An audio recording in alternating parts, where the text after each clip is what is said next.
The year is 2090, humanity thought it had won. We reversed climate collapse, cured diseases that plagued us for millennia, and built cities that floated on the very oceans we once feared. But conquest wasn't in our nature anymore. Discovery was. And so we kept pushing. Deep beneath the silent, frozen expanse of the Arctic, in a facility hidden from the world, our greatest minds gathered. They stood before a machine that should have remained purely theoretical. They called it the Dimensional Ring. It was a marvel of impossible engineering. A massive loop of unknown black alloy, its surface etched with symbols that shifted and reformed, glowing with an internal, pulsating energy. The theory was simple, yet audacious. It would tear a hole in our reality, opening a gateway to a parallel universe. They believed they were ready for what lay beyond. They were so wrong, power at 70%. The voice echoed in the chamber, tinny and strained. Arcs of raw electricity leaped across the room, dancing between the walls and the machine. On the monitors, data scrolled too fast to read.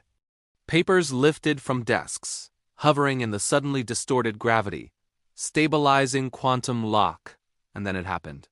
The very center of the ring, the empty space within, didn't just open, it fractured. Reality itself ripped apart, revealing not a shimmering portal, but an absolute silent darkness. A moment later, a flash of brilliant green light erupted from the void. We saw trees, we felt life. Then the alarms began to scream. A piercing, desperate sound. Energy spike detected. It's off the charts. The machine was tearing itself apart. The air in the lab grew thick, heavy, making each breath a struggle. The portal didn't just stabilize. It expanded violently, a wave of green and black energy washing over the control room. It began to pull. But an unseen force grabbed him, yanking him off his feet and dragging him toward the gateway. He screamed once, a sound swallowed by the roar of the machine, and then he was gone. The portal imploded, then exploded outward in a final deafening shockwave. And everything went silent. When Dr. Elias Vorn opened his eyes, the sterile white of the lab was gone. He was lying on cold, damp soil. 3 pale moons hung motionless against the backdrop of alien constellations.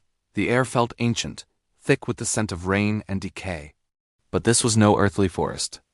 Trees, impossibly tall, twisted like colossal fingers toward the sky, their roots glowing with a faint, rhythmic pulse, as if they were breathing. Enormous vines, thick as pythons, seemed to shift and writhe on their own, even with no wind to stir them. And from the distance, a sound drifted through the air. A low guttural roar. It wasn't the sound of any machine or any animal he knew. It was the sound of a predator. Where are we? Elias whispered, his voice trembling. He wasn't alone. 4 other scientists had made it through. Their cums were dead. No signal, no connection, no Earth, just them and this terrifying new world. Desperate for a better view, they scrambled up a nearby rocky ridge. What they saw from the top didn't bring them comfort. It froze their blood. In the far distance, suspended in midair high above the forest canopy, was a massive stone archway. It floated impossibly, and inside its frame, visions flickered. They saw a medieval battlefield, swords clashing. Then a futuristic city of neon and glass. Then a burning, desolate wasteland. Each scene flashed for a second before being replaced by another, like a broken television skipping channels. One of the younger scientists, a physicist named Lena, stepped forward, mesmerized. "That's not just a structure," she breathed. "It's a gateway." Before anyone could react, she moved toward it, as if in a trance. The air around the arch began to shimmer with power.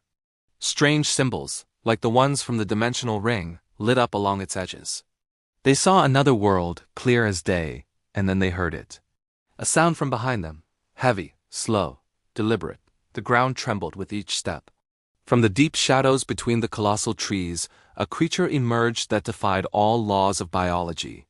Watched them. Its gaze was intelligent, patient, as if it had seen intruders like them before. Many times.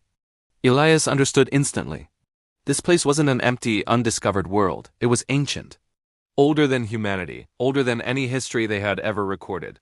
And those floating gates, there wasn't just one. As a bolt of lightning illuminated the alien sky, they saw them.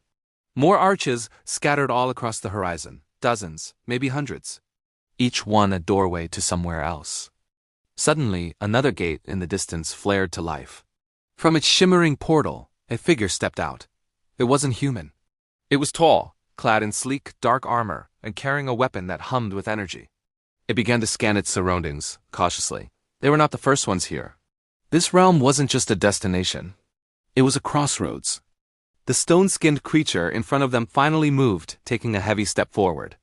At the same time, the armored figure near the distant gate turned, its helmeted head locking onto the scientists. Two unknown forces, both powerful, both aware of their presence. Elias Vorn realized the horrifying, universe-shattering truth. This isn't a jungle, he whispered to his terrified colleagues.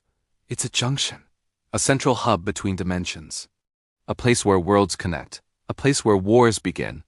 And they had just blindly stumbled into it, unlocking the door from Earth's side. The creature lunged, the screen cuts to black. The primal jungle realm does not open for visitors. It opens for survivors.